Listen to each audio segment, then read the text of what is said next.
These days, mobile phones are everywhere, and there's probably a whole generation of people who can't imagine life without them. So we were asked to ponder this question: when was the first mobile phone call made in Australia?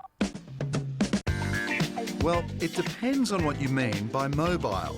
As early as 1983, top-end-of-town high flyers and hip young things could drive through the central business districts of Sydney and Melbourne with a car phone. It was quite popular, but it was never going to be a big service. In fact, there was only about 16,000 in Melbourne and 16,000 in Sydney, so it was tiny.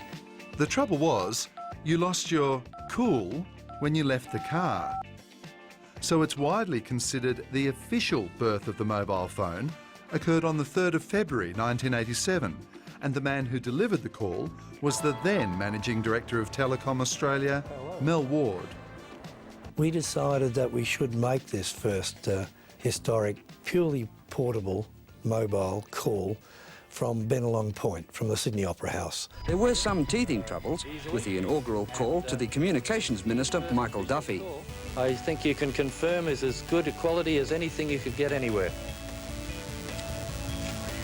But after that, the lines were clear as a bell for cross-harbour link-ups to Ironman Grant Kenny in a skiff, the skydiver who zeroed in on Fort Denison, and the Mikado star, in full voice, on top of the Opera House. Even the balloons marking the launch of MobileNet were released on signal from a handheld phone. It was the start of something really, really big. The cost? Well, it was enough to bust a breakdancer's budget. A top-of-the-range phone and line connection cost over $5,000 per year, and that's before you even dialed a number. What's more, 1980s mobile phone performance was more irritating than its music. The battery life was maybe 6 hours, and the usage time, well, maybe 3/4 of an hour, but it was not long. By today's standards, it was very weak. But that didn't matter. It was enough to demonstrate to people very clearly just how much value there was in mobility. Incredibly, more than 200,000 mobiles were sold in the first year alone. Our expectation was that it would be sort of a status symbol for the silvertails, for the rich and wealthy.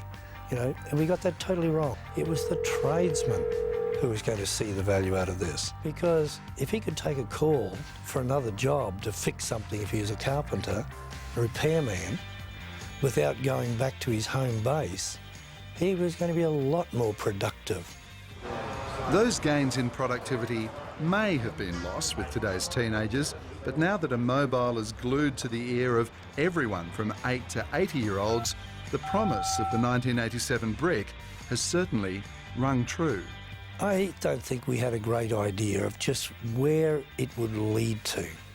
We didn't see it as it is today, which is really an integrated communications device and media device that sits in the palm of your hand. We had certainly at that stage had no idea that some 20 years later there would have been well over 20 million of these services sold.